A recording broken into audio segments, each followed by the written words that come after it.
السلام علیکم ویورز، آپ دیکھ رہے ہیں W B health and fitness اور میں ہوں آپ کے ساتھ واجد بشارت۔ جی آج میں بات کرنے والا ہوں سانس رکنے کی وجوہات اور ان کی احتیاطی تدابیر کے حوالے سے۔ لیکن اس سے پہلے آپ لوگوں سے میری ریکویسٹ ہے کہ اگر میرا یوٹیوب چینل آپ لوگوں نے ابھی تک سبسکرائب نہیں کیا تو پلیز سبسکرائب کر لیجیے تاکہ ہیلتھ اینڈ فٹنس کی تمام ویڈیوز آپ لوگ سب سے پہلے دیکھ سکیں۔ ویورز، سانس زندگی کی علامت ہے، یہ رک جائے تو موت واقع ہو جاتی ہے۔ بعض اوقات حادثات، چوٹ، خون میں آکسیجن کی کمی، زہریلی اور نشہ آور ادویات کے استعمال یا کسی بیماری کی وجہ سے سانس بند ہو جاتا ہے۔ ایسی صورتحال میں سانس بند ہونے کی وجوہات معلوم کر کے ان کا تدارک کرنے اور مصنوعی طریقوں سے سانس جاری کرنے کی کوشش کی جانی چاہیے۔ سب سے پہلے ہم جانتے ہیں سانس بند ہونے کی وجوہات۔ نمبر 1، سانس کی نالی یا حلق میں نوالا یا کسی ٹھوس چیز کا اٹک جانا۔ اینڈ نمبر 2، گلے یا گردن کی چوٹ، زخم یا سوزش کے باعث۔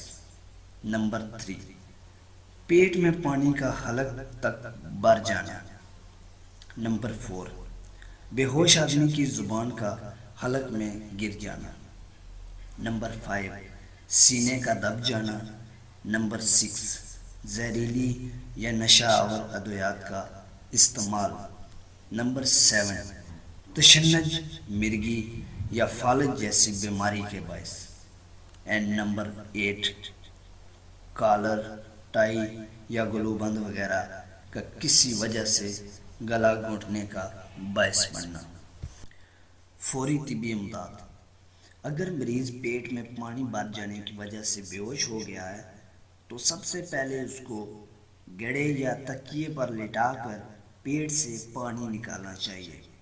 اس کے علاوہ دیگر صورتوں میں الگ سے نوالا یا ٹھوس چیز کو تھپک کر باہر نکالنا چاہیے۔ چھوٹے بچوں کو الٹا لٹکا کر تھپک دیا جاتا ہے اور بڑوں کو اوندا یا پہلوؤں کے رخ کر کے تھپکانے سے گلے میں پھنسی رکاوٹ کو نکالا جا سکتا ہے۔